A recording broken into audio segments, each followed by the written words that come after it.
1. The ancients once said that in life, there are things one understands naturally after many trials and tribulations, without needing anyone to teach it. And there are things that, if not realized early, will cost one dearly in terms of self-respect, trust, and even the most important relationships. One such thing is, the more we need others, the more easily we are taken for granted. Initially, most of us don't realize this. When we're young, we believe that sincerity begets sincerity, that giving more will be appreciated more.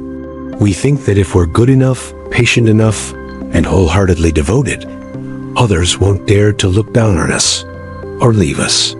But the reality of human nature doesn't work that way. In many relationships, from romantic and professional to teacher-student and friendship relationships, when someone puts themselves in a position of need, needing help, needing recognition, needing the other person's presence, their own position is subtly diminished. The need isn't in words, but is clearly revealed in attitude. It's in the expectant gaze, in excessive humility, in a willingness to suffer loss just to maintain a relationship. The other person, even unintentionally, senses that this person cannot stand on their own 2 feet without them. And when someone becomes a crutch for another for too long, they easily forget to respect the person relying on them. The ancients understood this very well, which is why they placed special importance on self-reliance and self-respect. Ancient texts recount the story of Zheng Ziyi, a prominent disciple of Confucius, a man renowned for his meticulousness and profound insight. At that time, a poor student came to him seeking instruction. He was polite and diligent, but in every word and every glance, there was a pleading attitude, a plea to be taught, to be supported, to be shown a path out of poverty. He studied not only for the sake of morality, but also hoping to rely on the teacher's reputation and patronage. Zheng Ziyi recognized this very early on. He continued to teach and guide, but he did not show any special favoritism to the student because of his poverty or pleading. When the student directly told him that he was suffering greatly and hoped for a way out, Zheng Ziyi gently replied, he could teach him how to stand firm, but he could not be a lifelong support for anyone. After that statement, he neither rebuked nor chased him away, but quietly maintained the proper distance of a teacher. The student, disappointed at not receiving what he needed, left. But Zheng Ziyi understood very well that helping someone who hasn't yet learned to stand on their own 2 feet only makes them dependent, not mature. What he wanted to impart was not favors, but the ability to be self-reliant in a spirit of self-respect. That's something many of us take a long time to realize. When we desperately need someone, we easily accept things we shouldn't. Disrespectful words, indifference, even exploitation. We console ourselves by thinking that as long as they're still around, that's all that matters. But the more yielding we are, the more others take it for granted. Kindness knows no boundaries and will eventually be seen as an obligation. People don't respect begging, they respect value. That value doesn't lie in how much you need them, but in the fact that, whether they're there or not, you can still stand strong, maintain your integrity, and preserve your life. When you no longer place all your hope in someone, when you're no longer so afraid of losing them that you'd sacrifice yourself, then naturally, others' attitudes towards you will change. The more we need others to fill the emptiness within ourselves, the more easily we are taken for granted. The more firmly rooted we are internally, the more respect we are treated. This is not about being cold or distant, but about living mindfully. Our ancestors taught us not to turn our backs on people, but to avoid being in a position of begging in any relationship. When a person knows how to stand on their own 2 feet, others will want to walk alongside them. When a person has self-respect, others will dare to treat them with disrespect. And when we no longer desperately need someone to survive, only then do we truly have the right to choose who deserves to stay in our lives. 2. There's a hard truth to accept, but one that becomes more profound the longer one lives. Living excessively for others doesn't make you more loved. Instead, it gradually causes you to fade from your own life. It starts with giving a little, enduring a little, thinking of others a little more than yourself. Over time, that little becomes a habit. And when you look back, you're shocked to realize you've lived your whole life fulfilling the desires of others, without knowing what you truly want for yourself. Many people confuse kindness with self-sacrifice. They believe that living a good life means pleasing others, conforming to the expectations of family, friends, and society. They fear being judged as selfish or heartless, so they always choose to silently endure. When asked for help, they can't bring themselves to refuse. When treated unfairly, they console themselves by thinking, well, it's better to just put up with it. Gradually, they become accustomed to putting others' feelings first, while their own feelings are relegated to the back of their minds. Ancient wisdom warns that those who do not know how to control themselves will sooner or later lose themselves. An old story tells of a man who lived his entire life trying to please everyone. He was known for his gentle nature, always helping those who asked and listening to everyone's advice. Everyone in the village praised him as a good, easygoing person who never offended anyone. But because of this, he never made a truly independent decision. He always sought the opinions of others. His life revolved around the wishes of his parents, relatives, neighbors, and even those he wasn't very close to. When he was young, he didn't dare pursue his passions for fear of disappointing his family. After getting married, he didn't dare defend his views for fear of upsetting his wife or disapproving relatives. In his old age, he continued to live according to what others considered right. One day, as his health declined, he suddenly realized that no one around him truly understood him. Those he had helped were busy with their own lives. Those who had praised his kindness couldn't live the rest of his life for him. In a rare moment of clarity, he wondered why, having lived a decent life, he felt so empty inside. The answer was simple, yet painful. He had lived to please everyone except himself. He had never asked himself what he wanted, what he needed, or where his limits lay.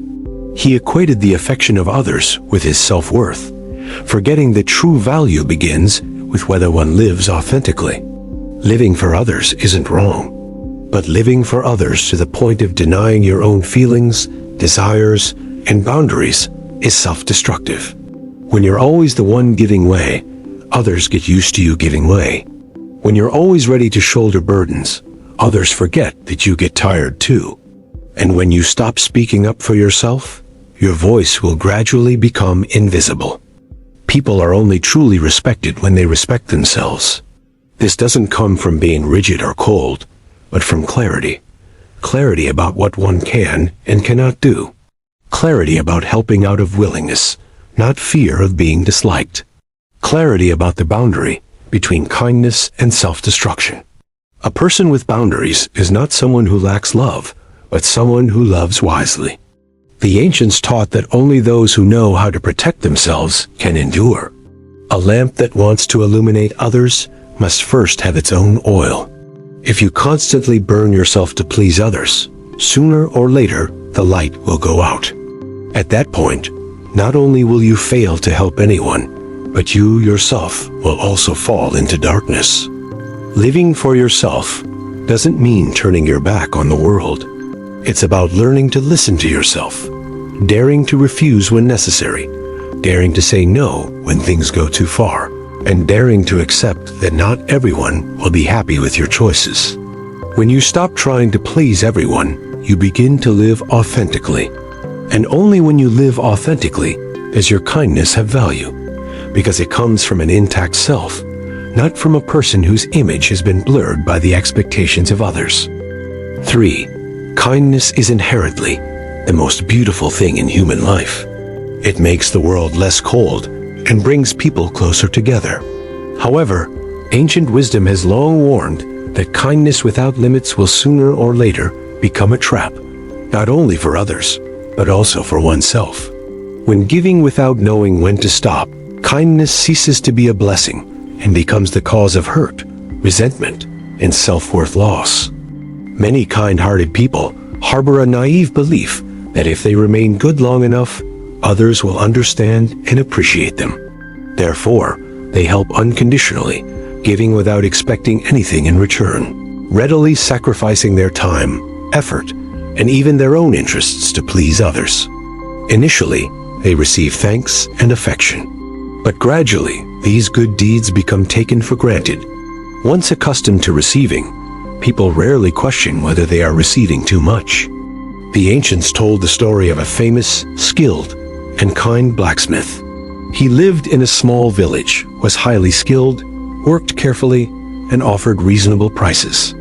Seeing the poor, he often helped forge farming tools without charging any money.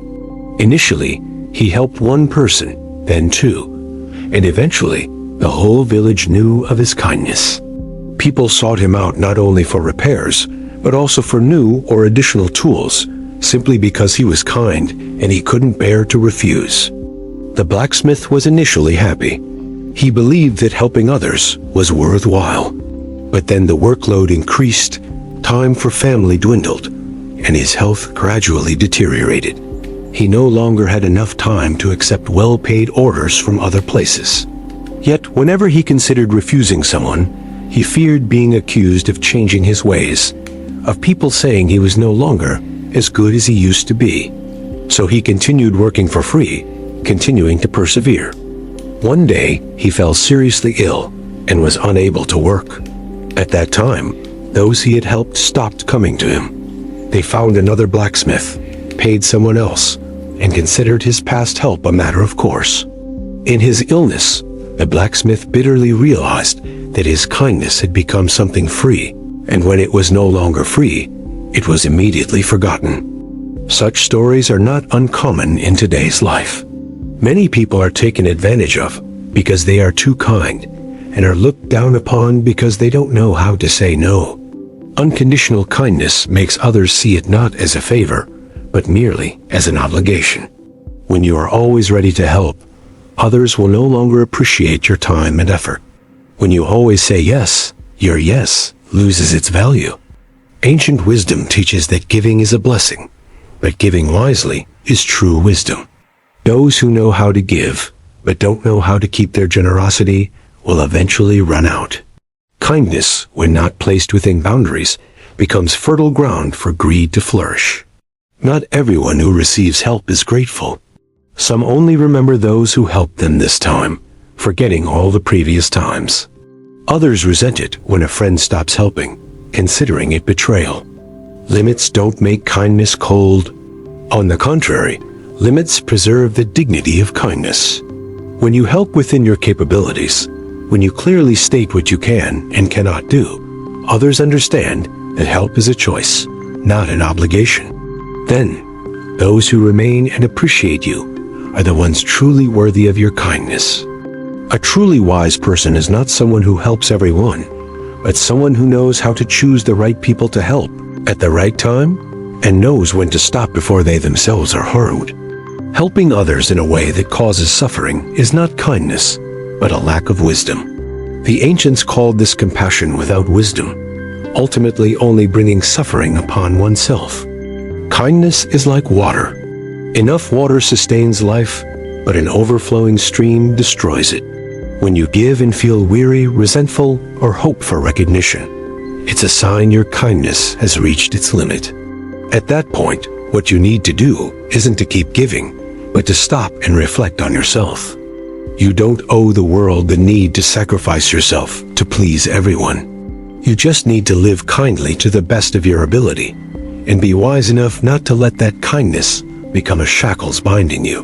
When you know when to say no, your kindness carries weight. When you know how to keep things for yourself, what you give away truly has value. If you've ever been hurt because you were too kind, if you've ever given to the point of exhaustion only to be unappreciated, stay and listen to the rest of this video. Subscribe to the channel to learn how to live kindly without hurting yourself, because wise kindness is the most lasting blessing in life. 4. In human life, there is a form of dependence even more dangerous than material dependence: emotional dependence. When your emotions are completely placed in the hands of others, you think it's love and attachment, but in reality, you are gradually losing your own initiative.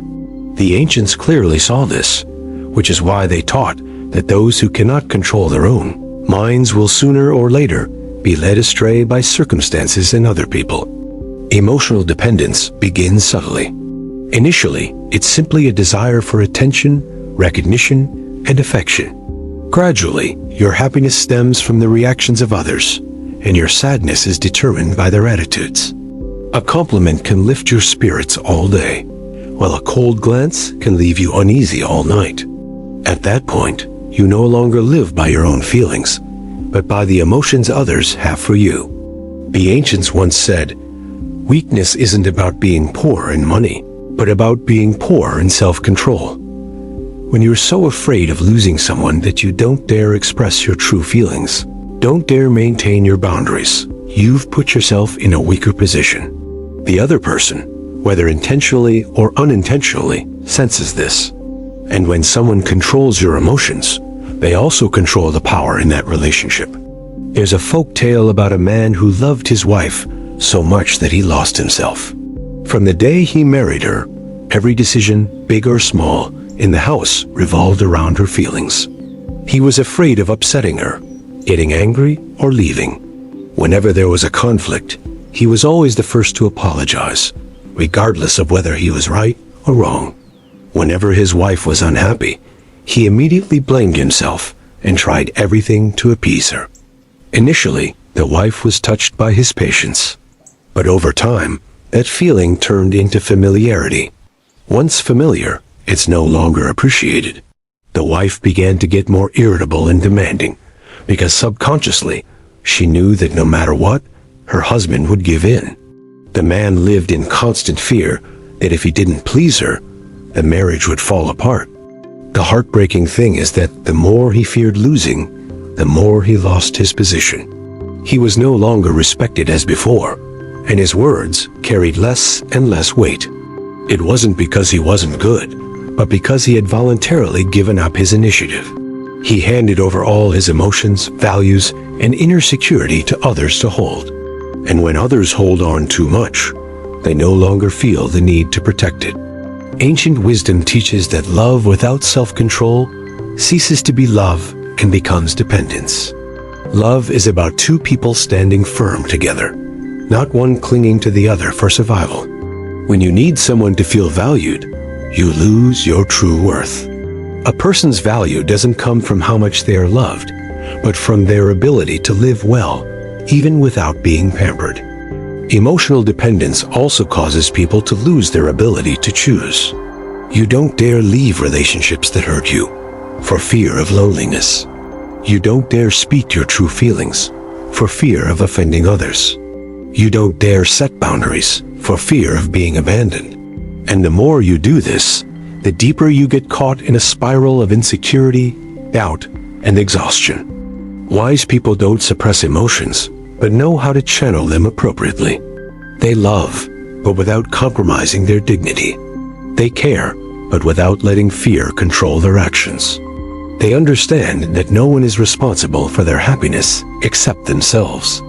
When their inner selves are strong, they enter relationships willingly, not through begging. The ancients once said, "A peaceful mind leads to a peaceful body, and a peaceful body leads to a peaceful life." To maintain control over your life, you must first reclaim control over your emotions. Don't let one person, one relationship, or one person's momentary reaction determine your worth. Only when you no longer fear loss can you truly retain it. The man in the story only truly came to his senses one day when he realized that no matter how hard he tried, his inner peace still depended on the moods of others. From then on, he began to learn to live authentically, maintain his perspective, keep his boundaries, and accept that he wouldn't always be pampered. And it was only when he no longer feared the possibility of loss that his relationships gradually returned to a state of balance. Emotional dependence doesn't make you more loved. It only makes you more vulnerable. Taking control doesn't come from controlling others, but from controlling yourself. When you master your own emotions, you enter life with a firm footing. And then, whether you stay or leave, love or let go, you are still the one steering your own life. 5. In human life, silence is often misunderstood as weakness, a lack of voice, or defeat. However, the ancients viewed silence as a form of profound power, a strength that is not noisy or ostentatious, yet compels others to adjust their attitudes. Timely silence is not avoidance, but mastery of the situation. The more one understands the way, the less likely they are to speak up. Most people react very quickly when offended. They want to explain immediately, justify themselves, and prove themselves right. But this haste causes them to lose their footing. Words spoken in emotion rarely carry wisdom. They easily reveal weaknesses, are easily exploited by others, and the more they talk, the more they put themselves in a disadvantageous position. The ancients taught that words, once spoken, cannot be taken back, but silence is always within one's control. Ancient texts recount the story of Guy, a brilliant hermit and teacher of many outstanding figures in history. Once, a student came to him seeking his teachings on the secret to earning respect. Guy said nothing, simply placing a full water jug before the student. He sat silently, neither explaining nor asking questions. The student initially waited, then became impatient, then surprised, and finally confused. Unable to bear the prolonged silence any longer, the student spoke up. Only then did Guy gently explain, "You see, when the jug is full and still, no one notices. But with just a small disturbance, the water will spill out, and once it's spilled, it cannot be recovered." His point was clear. Those who talk too much are like constantly stirred water vessels. Those who are silent at the right time are like still water vessels, retaining their full capacity. Power doesn't come from constantly showing off, but from knowing when to hold back. When others don't understand you, silence allows them to observe for themselves. When others are angry, silence forces them to confront their own insecurities. When words are no longer necessary, silence becomes the most powerful response. In life, there are people who are only underestimated the more they explain themselves. They think that being clear will lead to understanding, but in reality, when you rush to prove yourself, others implicitly perceive you as weak. Conversely, there are people who speak very little, but every time they do, others listen. This isn't because they raise their voices, but because their prior silence has given weight to their words. Knowing when to be silent is also a way to maintain dignity. When provoked, if you immediately retaliate, you've entered someone else's game. But if you remain silent, the other person will have to wonder if they've gone too far. When misunderstood, if you rush to explain yourself, you put yourself in a position where you have to beg for validation. But if you remain calm, those who understand you will understand, and for those who don't, no amount of explanation will be useful. Ancient wisdom doesn't advise lifelong silence, but rather teaches discernment of when to speak and when to remain silent. Speak when words can sow good, avert danger, or open up opportunities. Remain silent when words only increase conflict, harm one's character, or diminish oneself. Those who cannot distinguish between these two are often led astray by emotions. Those who can understand this distinction maintain control in all circumstances. Silence is also a way to conserve energy. Every word spoken consumes energy. Talking excessively in unnecessary situations tires the mind and disrupts inner peace. People who know how to remain silent often have deep eyes, a low voice, and a stable demeanor. This isn't because they're good at concealing their true selves, but because they don't need to show off to assert themselves. Guy taught his disciples that truly strong people don't need to prove themselves. When you are strong enough, your presence itself carries weight. Silence at that moment is not retreat, but standing still in a high position. Like a calm body of water reflecting the sky, when the mind is still, everything around reveals itself. In modern life, where everyone is in a hurry to speak, react, and express themselves, knowing when to be silent becomes even more valuable. It helps you avoid meaningless arguments, protect yourself from damaging relationships, and most importantly, keep your mind from being swept away by fleeting emotions. Those who master silence are those who master themselves. Power lies not in volume, but in depth. Loud people may attract attention temporarily, but quiet people leave a lasting impact. When you learn to be silent at the right time, you don't need to compete or argue, because that very calmness puts you in a position where victory isn't necessary. 6. In human life, there is a very subtle but extremely clear rule. Where there are no boundaries, respect is difficult to find. Many kind-hearted people don't understand this, so the more virtuous they are, the more exhausted they become, and the more they give, the more they are taken for granted. They don't lack kindness, they just lack boundaries. And it is this lack of boundaries that unintentionally places them in a lower position in the eyes of others. Boundaries aren't about being cold. Boundaries are lines that let others know where to stop. When you don't set boundaries, others will take a step. It might be a small step at first, then another. Not because they're bad, but because people tend to go as far as they can within acceptable limits. When you don't say no, others understand that you're always available for requests. There are people who are constantly asked to do things wherever they go. They're asked to do this for them, take on that responsibility, or handle matters that aren't their concern. Initially, they receive thanks. Then the thanks become less frequent. Eventually, everything becomes an obligation. If one day they refuse, others won't sympathize.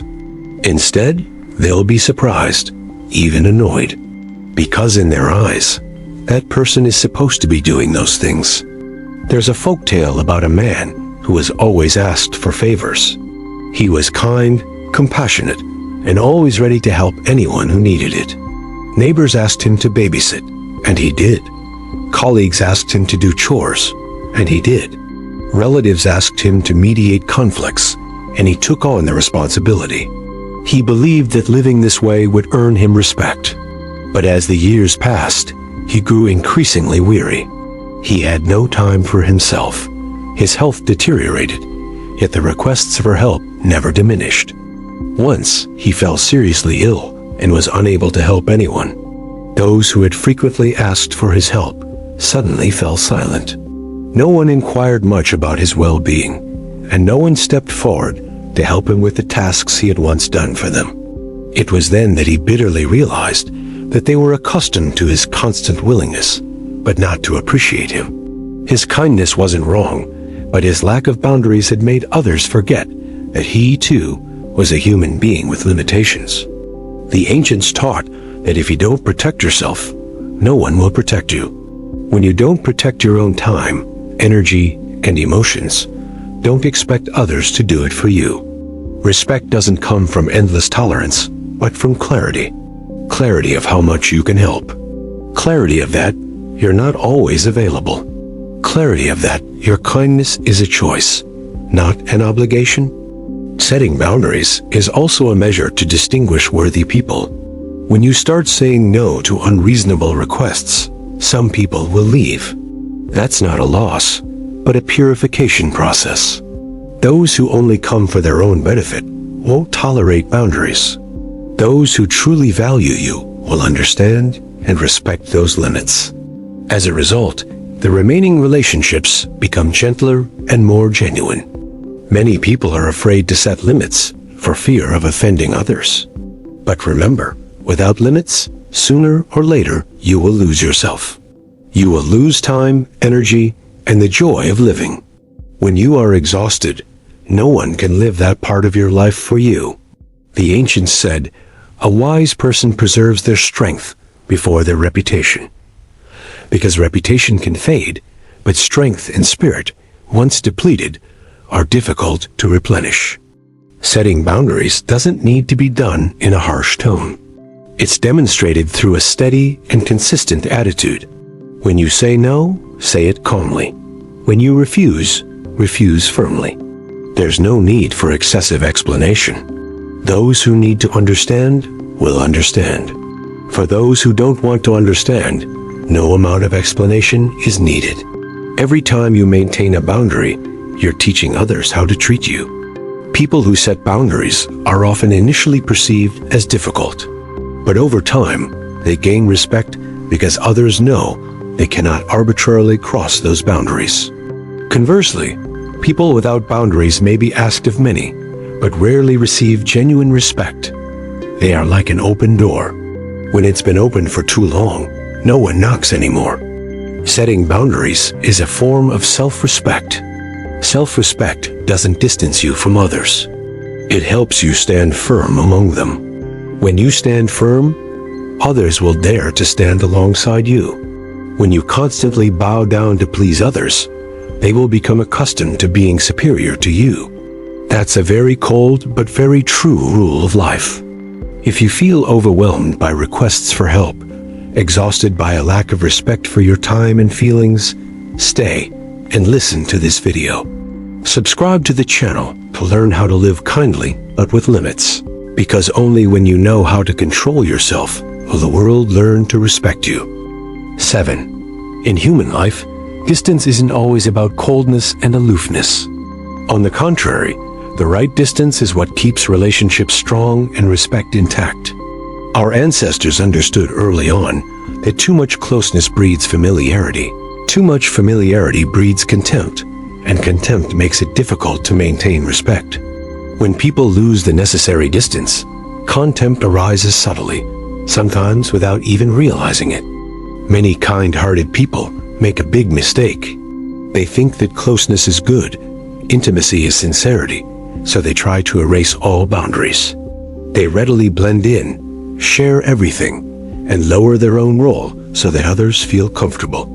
Initially, this creates a warm feeling. But over time, as distance disappears, respect gradually erodes. People are strange. They often value things that require caution and reserve more than things that are always right in front of them and readily available. The ancients said that if one is not strict with others, chaos easily ensues. If one is too close without respect, contempt will inevitably arise. This is not because people are bad, but because familiarity causes them to lose their sense of propriety. When you are too lenient, too familiar, others will forget your place. And when that place fades, your words lose their weight. Historically, there's a story about Wu Qi, a famous and talented general known for his strictness. He highly valued discipline, but was also renowned for his close relationship with his soldiers. Wu Qi ate simply, dressed like an ordinary soldier, and sometimes even replaced his guards to personally patrol the camp. He believed that doing so would move the soldiers and make them more loyal. Indeed, in the beginning, the soldiers greatly admired him. They saw him as unassuming, approachable, and willing to endure hardship alongside them. But it was precisely this excessive closeness that sowed the seeds of later tragedy. When Wu Qi could no longer maintain the distance expected of a leader, some began to disregard his authority. They saw him as too similar to themselves, too familiar, and therefore no longer feared him. The initial respect was gradually replaced by familiarity. When circumstances changed, when his power was shaken, those whom he had treated like family were the quickest to turn their backs. After the death of the king of Qi, Wu Qi was targeted by factions of nobles who hated him for his drastic reforms. In that moment of life and death, it wasn't the soldiers who had once shared meals with him who stood up to protect him, but rather the familiarity and lack of distance between them that made no one fear him enough to offer protection. Wu Qi was brutally murdered, leaving behind a painful lesson about the dangers of being too close to someone and losing their advantage. This story isn't just about history. It repeats itself every day in modern life. There are leaders who try to be friends with everyone, only to find that no one truly listens to them anymore. There are family members who are too lenient, too indulgent, to the point where their voices lose their weight. There are relationships where one person humbles themselves excessively, causing the other to gradually take it for granted. Distance isn't about building walls, but about maintaining boundaries. Boundaries help you distinguish between your own place and your own. When boundaries are clear, respect can take root. Wise people don't try to please everyone by diminishing their own role. They understand that maintaining their position means maintaining their voice. When you're always ready to blend in, you also make yourself insignificant. Many people are afraid to keep their distance for fear of being perceived as cold or arrogant. But the ancients taught that formality is not evil, but self-restraint. When you know how to maintain distance, others will know how to maintain respect. When you don't, others won't either. Contempt doesn't come in a day, but accumulates from repeated instances of lowering yourself in exchange for short-term intimacy. In communication, distance is expressed through the way you speak, the way you give, and the way you are present. You don't need to participate in everything. You don't need to share everything. You don't need everyone to know all your thoughts. People who maintain distance often have a strong inner life. They don't need constant validation, nor do they need to prove they are approachable or likable. It is this calmness that creates an aura that prompts others to adjust their attitudes accordingly. The ancients once said, "Respect arises from seriousness, and seriousness arises from self-respect." When you have self-respect, you naturally maintain distance. When you maintain distance, others will respect you. Respect fosters lasting relationships. Conversely, when respect is gone, no matter how close the relationship, it will quickly become strained. Failing to maintain distance also makes people vulnerable to exploitation. When you're too approachable, too readily available to ask for favors, others won't hesitate to push more work and responsibility onto you. They won't feel guilty, because in their eyes, that's just how you are. When you get tired or want to stop, you not only lose the intimacy, but also face resentment and even reproach. Maintaining appropriate distance helps you filter your relationships.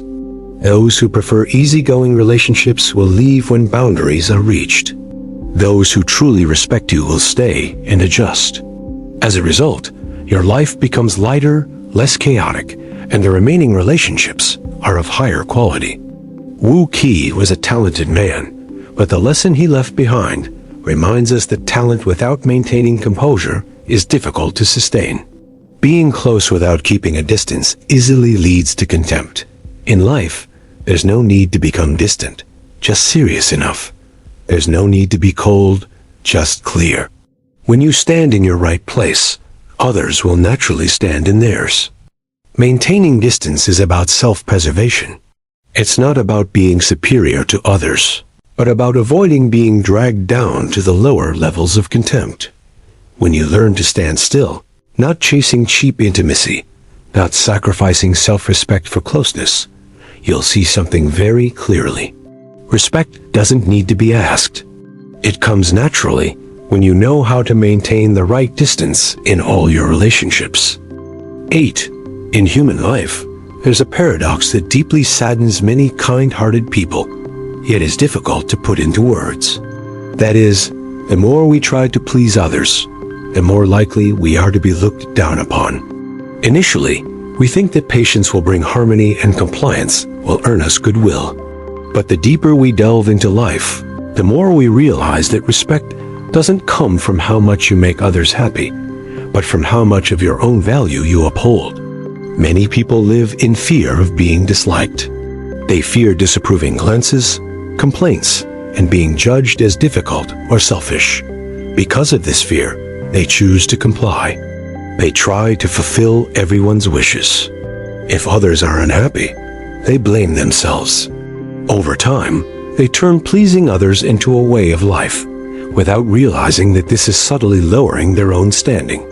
The ancients recognized this principle early on, which is why they taught that those who are overly perfectionistic in pleasing others will find it difficult to win their favor. People tend to value what is hard to obtain and disdain what is readily available. When you are always ready to please, others will no longer feel the need to be considerate of you. They become accustomed to you accommodating, to giving in, and to adjusting. And once they get used to it, respect will gradually disappear.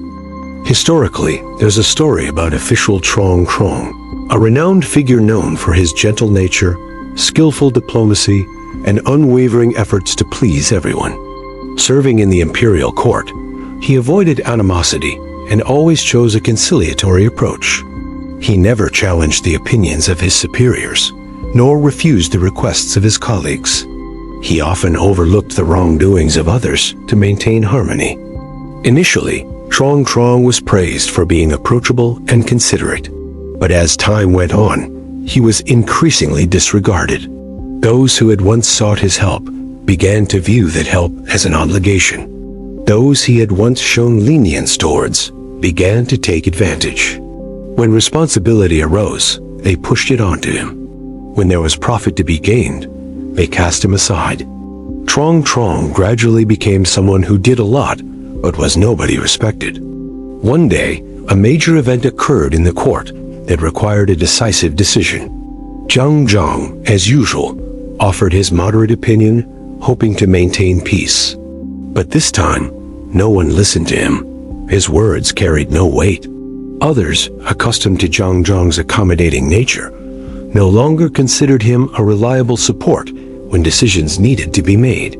He suddenly realized that years of trying to please everyone had cost him his own role. That story is clearly reflected in modern life. There are people in families who are always the yielding ones, so their opinions are never taken seriously. There are people at work who always take on the hardest tasks, so when it comes time to divide the credit, they are forgotten. There are people in relationships who always cater to their partner and are then seen as weak, as if it were inevitable. The more you try to please others, the more you diminish yourself. In human psychology, those who need to be pleased are often the ones who fear loss. And when you fear loss, others will exploit that weakness. Not everyone intentionally takes advantage, but instinct makes them less restrained. This imbalance in giving and receiving is where disrespect begins. The ancients taught that harmony must go hand in hand with righteousness. Harmony without righteousness is merely yielding without principles. When you try to please others by sacrificing your views, boundaries, and self-respect, what you receive in return is not respect, but familiarity, bordering on contempt. Others may not hate you, but they don't need to respect you either. The art of pleasing appropriately is about knowing when to be gentle and when to be firm. It's about being willing to help within your capabilities, but without overstepping your boundaries. It's about being able to say no without lengthy explanations.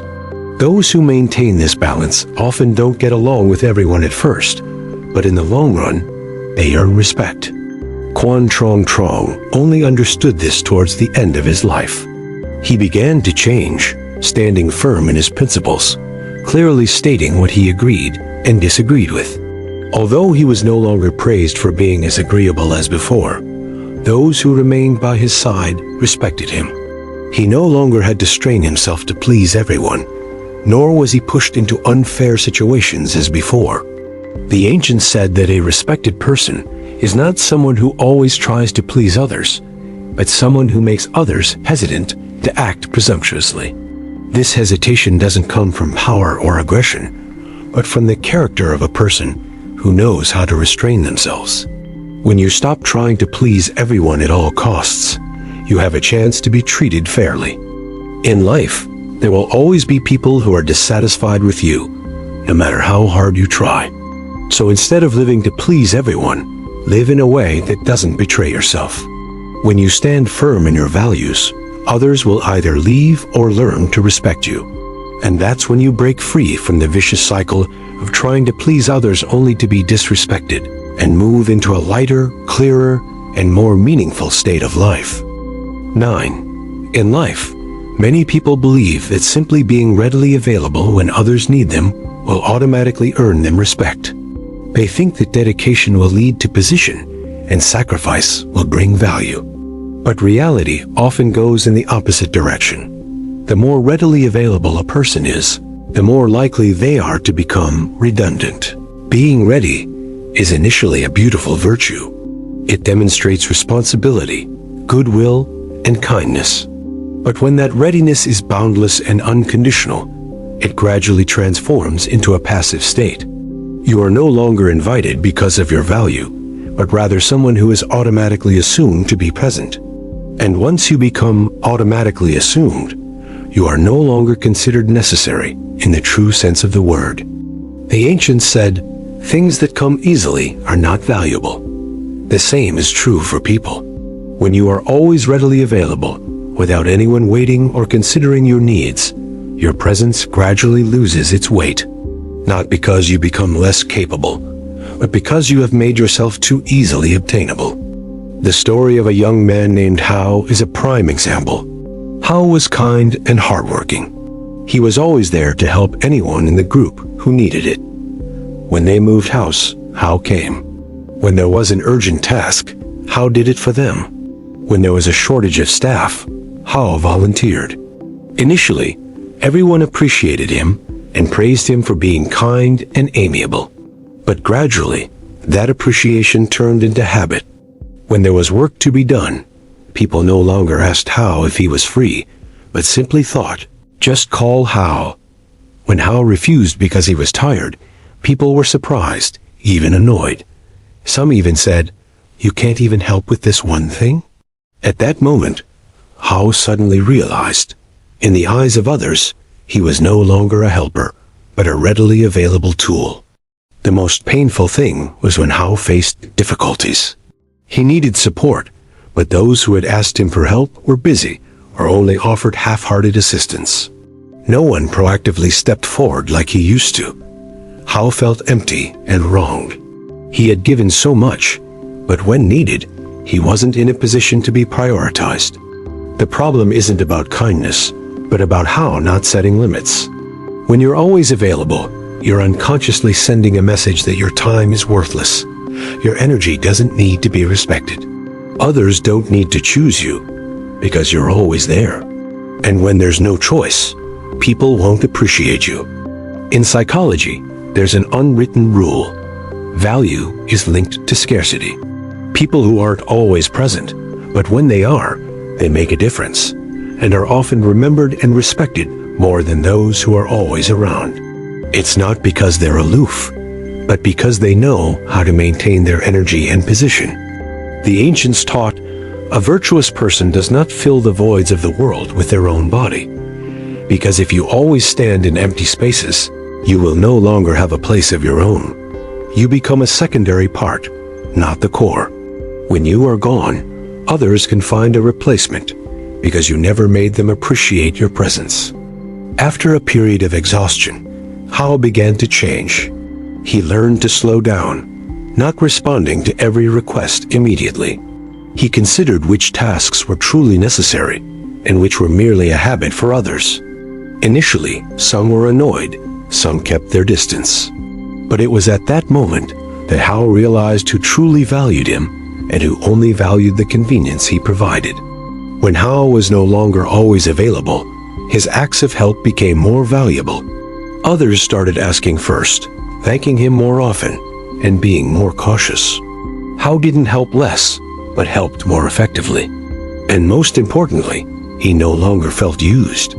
You're always ready to make yourself redundant because you've blurred the lines between voluntary and obligatory. When others think you have to be there, even if you are, they won't appreciate it. Redundancy doesn't come from the quantity of work you do, but from your failure to allow others to feel your absence. The ancients didn't teach people to be selfish, but rather to know how to protect themselves, to conserve energy, time, and mental strength. When you know when to appear and when to be absent, your presence will carry weight. Others will only appreciate you when they know that if they don't keep you, they might lose you. In life, remember this. You weren't born to always be available for everything. You were born to live a life of value, where giving is a choice, not an obligation. Only when you stop being someone who is always available will you cease to be superfluous. And then, the relationships that remain with you will be genuine, deep, and respectful. 10. In life, there's a truth that's hard to accept, but the sooner you understand it, the less suffering you'll endure. Respect never comes from begging. The more you humble yourself in the hope of being respected, the more easily you'll be taken for granted. The more you try to prove your worth through words, glances, or pleading, the faster that value vanishes. Many people confuse humility with self-abasement. Humility is knowing one's own worth, but not showing it off. Self-abasement, on the other hand, is doubting that very value and seeking validation from others. Begging, in whatever form, overly gentle words, excessively submissive actions, or unconditional indulgence, carries a dangerous message. I need your validation more than you need me. And at that very moment, the scales are tipped. The ancients understood this very well. In Chinese history, the story of Sima Guang is a profound illustration of the principle. Respect comes from character, not from begging. Sima Guang came from a family that wasn't particularly illustrious, and his career as an official wasn't always smooth. In the imperial court, he frequently confronted powerful officials and those who used their authority to force others to bow down. But what set Sima Guang apart wasn't his position, but his attitude. Once, during a court session, Sima Guang's opinion went against the interests of the powerful faction. Many advised him to be more conciliatory and humble to avoid trouble. Some even bluntly said, if you just spoke a little differently, humbled yourself a little, everything would be fine. But Sima Guang refused. He didn't argue fiercely, nor did he beg to be heard. He simply calmly presented his arguments, clearly and composedly, without exaggeration or embellishment. When his opinions were rejected, he silently withdrew, without complaint or attempts to curry favor. It was this very lack of pleading that drew the court's attention. People might disagree with Sima Guang, but no one dared to disrespect him, because he demonstrated one thing. One may lose one's position, but one's character remains. Later, when times changed, those who had once rejected him invited him back and entrusted him with great responsibilities. This wasn't because he was flattering, but because he was a man of integrity. Sima Guang's respect didn't come from being oppressed, but from the way he faced that oppression. In modern life, many people fall into the opposite trap. They fear losing their jobs, so they become overly submissive. They fear losing people, so they indulge without limit. They fear being abandoned, so they constantly try to prove their usefulness. But the more they do this, the more they lose their position. When you have to beg to be heard, others become accustomed to not respecting you. When you have to humble yourself to be kept around, others believe you have nowhere better to go. And when you have to plead for recognition, your value is in the hands of others, no longer yours. Respect always comes with boundaries. People with clear boundaries don't need to talk much about their values. They demonstrate those values through their choices. Choosing what's worth doing, choosing what's worth saying, choosing when to be silent, and choosing when to leave. It is the ability to leave that creates the greatest power. The ancients said, "He who is not afraid of loss is the one who is least likely to be despised." This isn't because they don't need anything, but because they don't trade their dignity for acceptance. When you are willing to give up an undeserved position, others will understand that you are worth more than that position. Sima Guang never begged the court to need him. But when the court needed someone with sufficient integrity and competence to shoulder important responsibilities, they couldn't find anyone else but him. That's a very fair rule of life. Those who don't belittle themselves will be elevated by others. If you're in a relationship where you're constantly begging for attention, ask yourself, is it affection or pity? If you're in an environment where you have to flatter to survive, ask yourself, is it an opportunity or a cage? Leaving isn't always easy, but staying in a state of begging will wear you down even faster. Respect doesn't come from how much you do for others, but from how you allow them to treat you. When you accept being disrespected in exchange for survival, you are teaching others to disrespect you. When you dare to stand your ground, even in the face of loss, you are teaching others a lesson about value. The story of Sima Guang reminds us that a virtuous person does not resort to begging. They may lose a game of chess, but they do not sell the chessboard cheaply. They may be a step behind, but they do not retreat from themselves. In this life, if you have to choose between being kept by bowing your head and leaving with your head held high, remember, true respect is reserved only for those who know how to stand tall. And when you stop begging, the world will be forced to look at you differently. 11. In relationships, the greatest fear is not losing each other, but the fear of losing each other to the point of losing oneself. When you love but are constantly worried about being abandoned, when you are deeply attached but your heart is always uneasy, that is no longer loving the right way, but loving out of attachment. The ancients called this a rootless love. The tighter you hold on, the more it hurts, the more it shatters. Many people mistakenly believe that deep love means needing each other intensely. But in reality, loving the wrong way often begins with the word need. When you need someone to feel valued, to feel that your life isn't empty, to fill your inner fears, that relationship will sooner or later become a burden. Not for the other person, but for yourself. Clinging is like someone standing on the edge of a cliff, clinging tightly to another person to keep from falling. The more afraid of falling, the tighter the grip. But you forget that the other person is also struggling to maintain their balance. Eventually, both become exhausted, and with just a gentle breeze, both will fall. The ancients once said, "Love without freedom is suffering," because in clinging, you no longer love the other person for who they are, but love them as a lifeline for your own insecurities. You fear they will change, fear they will leave, fear they will no longer be the same. And it is this fear that makes you controlling, suspicious, overly sacrificing, and resentful when your desires are not reciprocated. There's a very real story about clinging. A woman loves her husband with all her anxiety. Every day she asks him where he's going, what he's doing, and who he's meeting. Not out of curiosity, but out of fear of losing him. She's willing to ignore her own needs, cut off her own relationships, just to revolve around his life. Initially, the husband felt cared for, but gradually he felt watched, constrained, and suffocated. Love, once a sanctuary, became a place of explanation and defense. Ultimately, her fear of losing him pushed him further away. Loving correctly isn't about keeping someone from leaving, but about making them feel at ease when they stay. When you're not afraid of losing someone, you'll have the peace of mind to love. When you don't place your entire happiness in the hands of another person, you won't turn love into a burden. The ancients understood this very well, which is why they taught that a person with moral character in love is someone who does not use love as a refuge for fear. They love but are not dependent. They are attached but do not lose their boundaries. They cherish but do not cling, because they know that anything that requires anxiety to hold on to will sooner or later leave in exhaustion.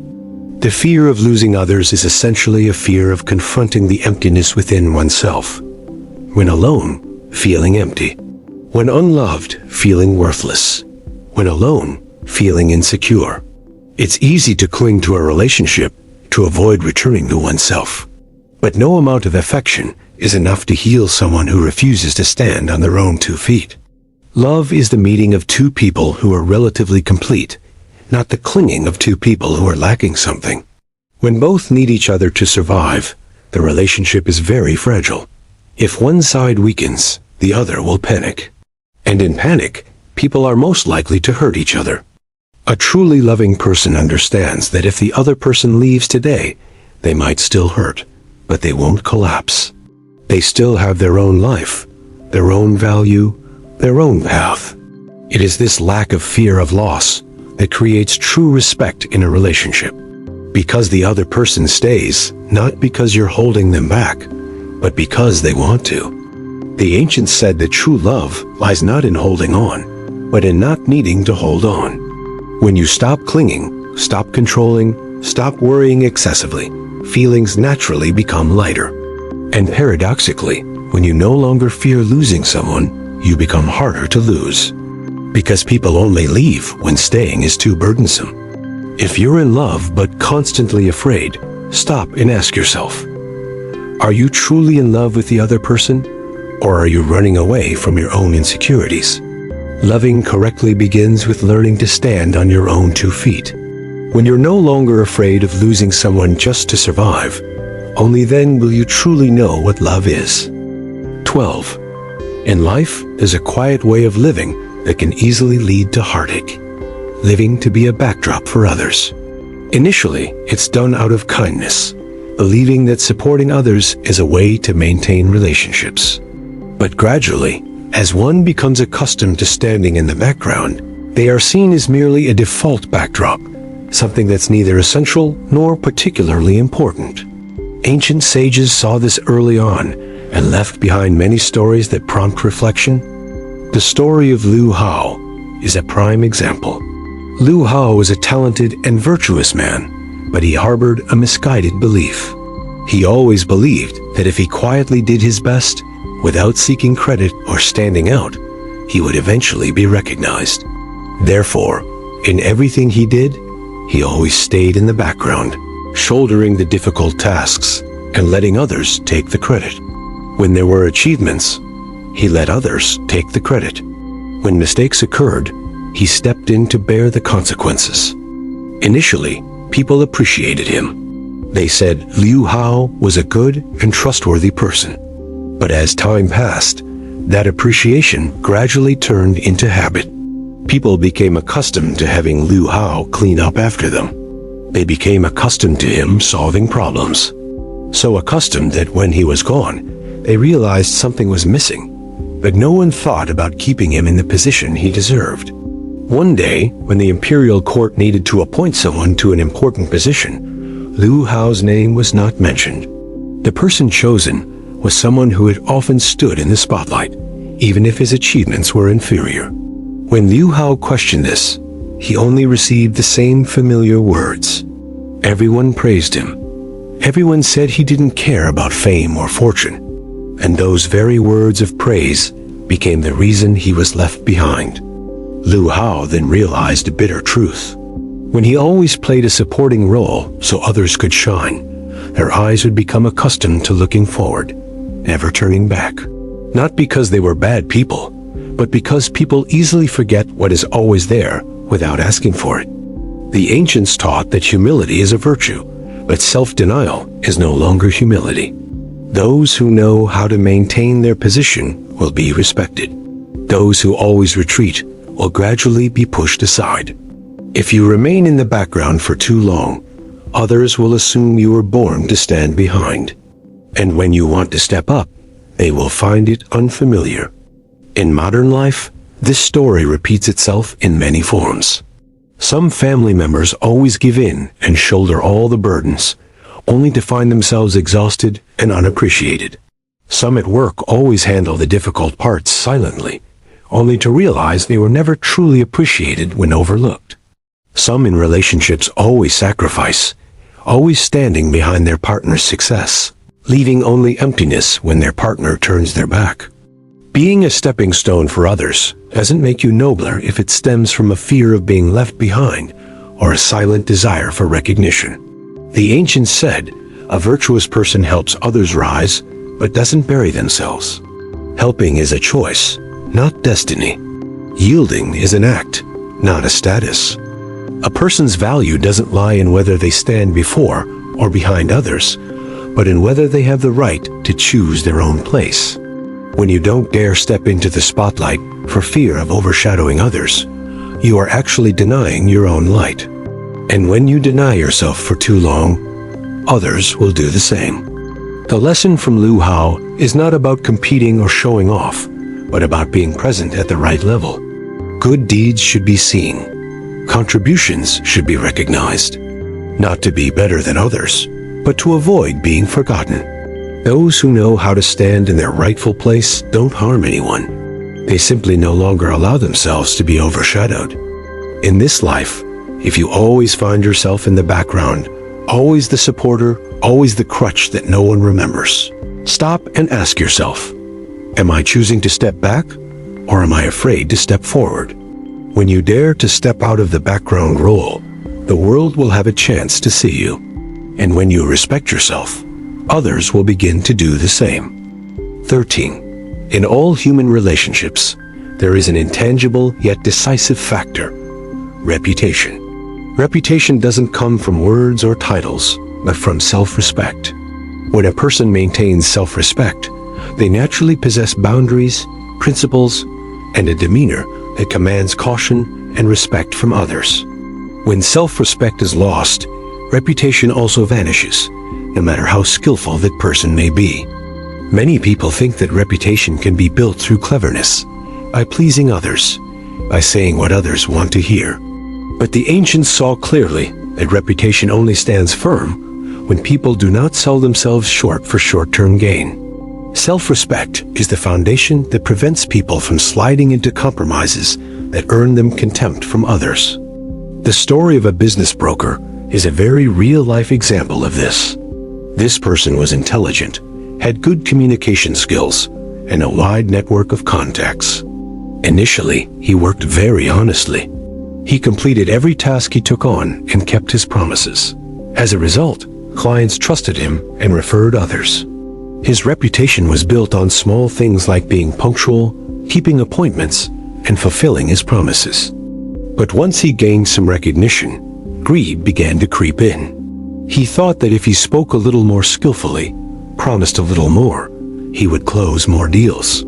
Initially, he took on tasks beyond his capabilities, believing he would eventually manage. When he couldn't, he found ways to stall. When questioned, he used soft words to gloss over the issue. He told himself that if he got through this time, he would do better next time. Gradually, he began to prioritize his own interests over those of his clients, focusing instead on the commission. Sometimes, even knowing a deal was risky, he would downplay its risks to get the client to sign. He traded honesty for short-term profit and self-respect for the feeling that he was still in control. At first, everything went smoothly. But trust didn't disappear noisily. It disappeared very quietly. Customers became more cautious. Old referrals lost their enthusiasm. Some said nothing, simply withdrawing silently. Some who had once trusted him completely now viewed him only as a secondary option. One day, when he was truly struggling and needed support, he realized he had no one left. No one wanted to recommend him anymore. No one wanted to trust his promises again. The reputation he lost wasn't due to one major mistake, but because he had repeatedly lowered his own standards. The ancients said that those who lose their self-respect will gradually lose their voice. Because when you are willing to bend principles for personal gain, others will understand that you can continue to bend them for any other reason. And when words are no longer bound by standards, they lose their value. Self-respect is not arrogance. Self-respect is knowing what not to do, even if it's beneficial. It's daring to say no to opportunities that would require lying, concealing, or harming others. A person with self-respect may lose some immediate benefits, but they retain something far greater: long-term trust. In life, many people lose credibility not because they are bad people, but because they are too lenient with themselves. They allow themselves to be late once, then again. They allow themselves to exaggerate a little, and a little more. Each time, their self-respect erodes a little. And when their self-respect is completely gone, others will sense it, even if they don't say anything. People with self-respect always know when to stop. They don't take on tasks they can't do. They don't promise things they can't keep. They don't betray principles to please others. This clarity builds credibility. Others may not like them, but they will respect them. They may not be close friends, but they will trust them. The lesson from the untrustworthy broker serves as a very practical warning. 10 years of reputation can crumble in a single moment, but that moment is often prepared for by countless instances of self-sabotage. When you begin to find it difficult to uphold your principles, that's when your reputation is under threat. In this life, if you have to choose between gaining immediate advantage by bowing low and standing tall, but moving more slowly, remember that reputation doesn't come with shortcuts. Those who maintain their self-respect don't need to talk much about their worth. Time and how they live will speak for themselves. Self-respect is the root of credibility. As long as the roots remain, the tree will endure. If the roots rot, even if the branches and leaves are green, it's only temporary. When you maintain your self-respect, you don't need to beg for trust. It will find you, quietly but enduringly. 14. In life, moving forward isn't always wise. Sometimes, knowing when to retreat is the best way to preserve one's value. Those who don't understand this often cling on until they're pushed aside, staying until they're scorned. And when they leave with resentment or bitterness, they only leave others with a sense of relief, not regret. The ancients said, "It's not about whether you stay or leave, but how you leave." Those who know when to withdraw while still respected will leave a void that others will remember. Those who only leave when they've been disliked are like a door slammed shut behind them.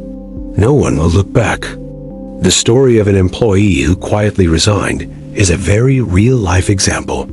He was a hard worker, unassuming, and always completed his assigned tasks. When the company was struggling, he stayed on, taking on extra responsibilities without complaining. When things stabilized, he continued his habit of doing more than his assigned work, believing that his dedication would be recognized.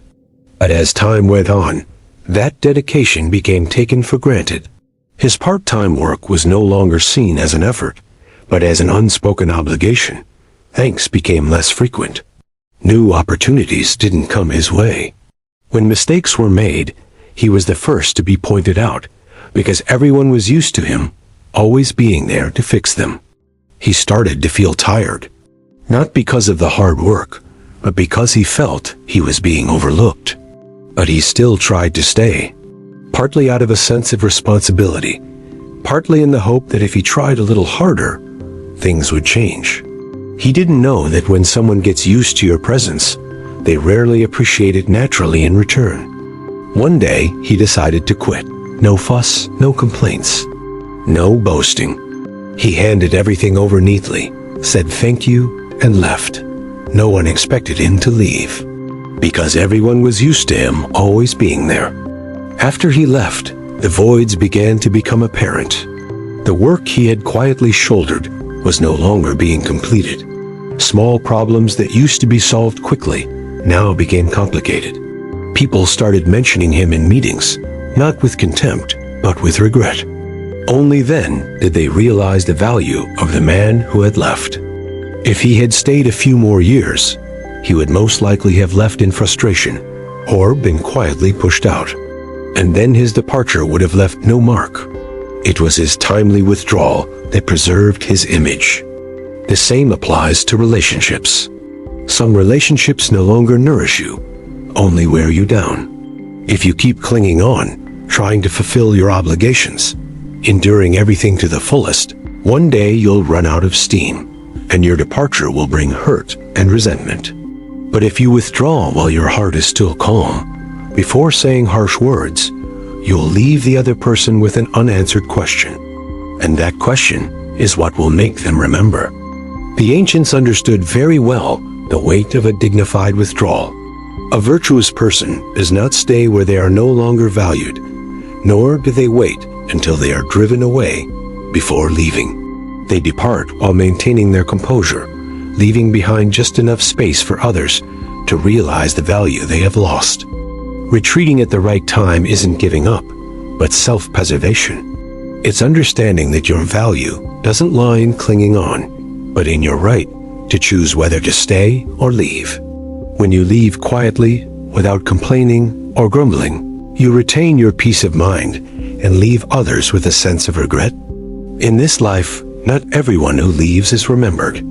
Only those who know when to leave a lasting impression. And sometimes, what makes others appreciate you most isn't what you've given, but the moment you're no longer there. 15. In every person's journey to maturity, there is a crucial threshold that, once crossed, makes life lighter. The moment when one no longer needs anyone to prove who they are. No need for validation, no need to cling to anyone, no need for a support system to survive. At that point, a person truly returns to themselves. The ancients called this a state of self-reliance, where one's value no longer lies in the hands of others. Many people spend their entire lives needing to be needed.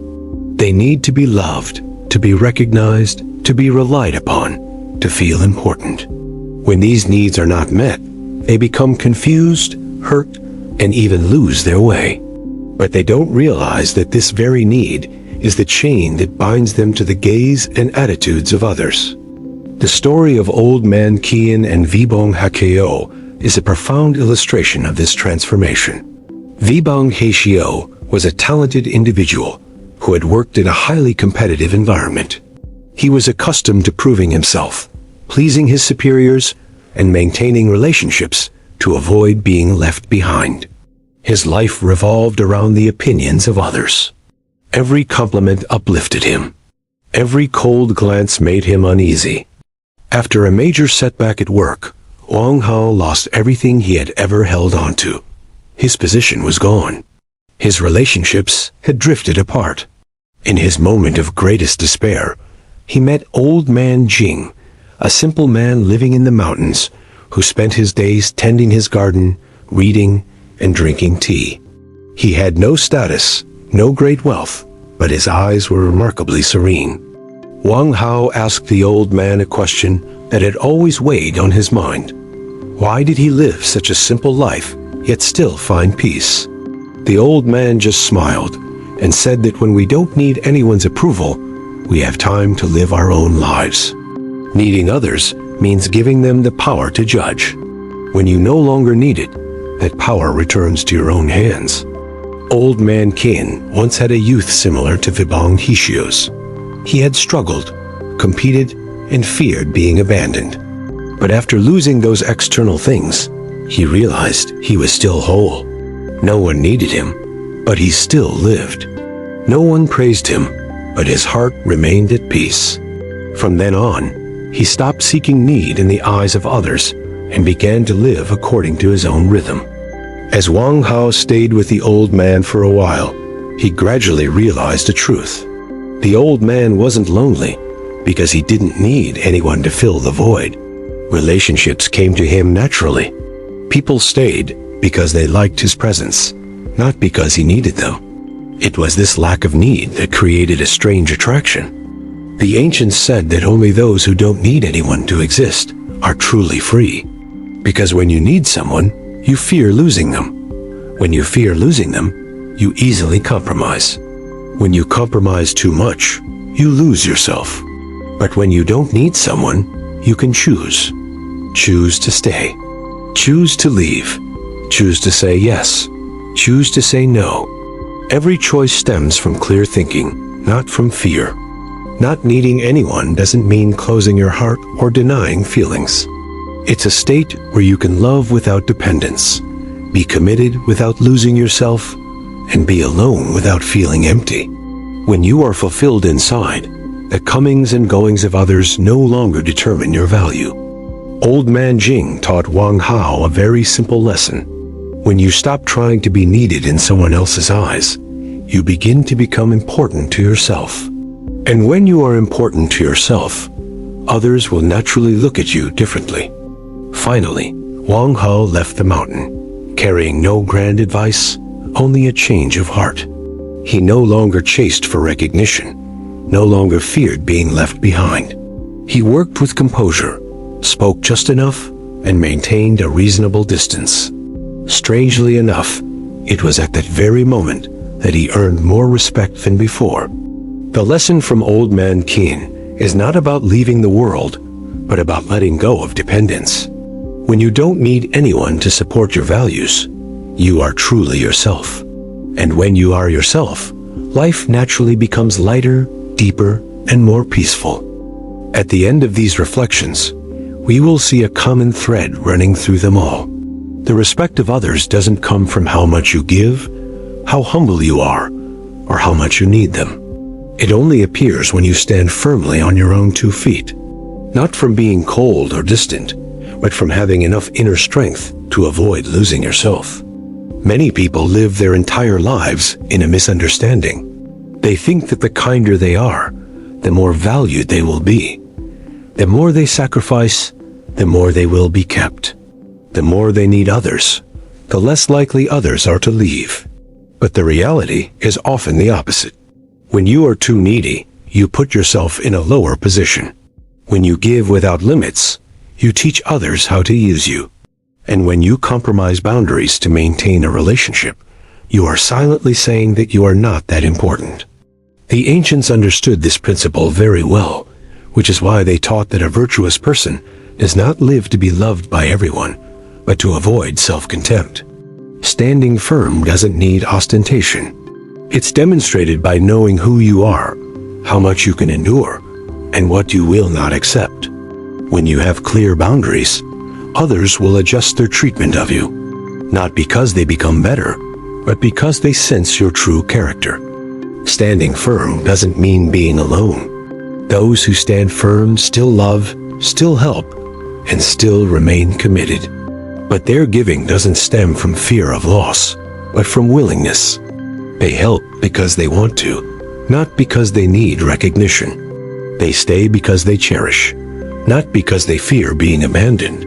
It is this serenity that makes relationships healthier. When you don't need anyone to survive, you no longer beg for respect, nor do you force anyone to stay. People come to you because they feel comfortable around you, not because you make them feel responsible. Those who leave don't break you, because you remain whole. And in that wholeness, your value becomes clearer than ever. There's a beautiful paradox in life. When you stop trying to be respected, you become respected. When you stop fearing abandonment, you become harder to abandon. Because people only look down on those who are willing to compromise themselves to stay. The ultimate journey to maturity isn't about learning to please others, but about learning to stay within yourself. When you're strong and clear-headed enough, you're no longer swayed by stares, words, or expectations. You walk slower, but more steadily. Fewer relationships, but deeper ones. Less noise, but more peace. And if today, after everything you've heard, you realize that you need to live more moderately, to be more mindful of yourself, then that's already a huge step towards enlightenment. If you want to live a more restrained and respected life, leave awake as a daily reminder for yourself.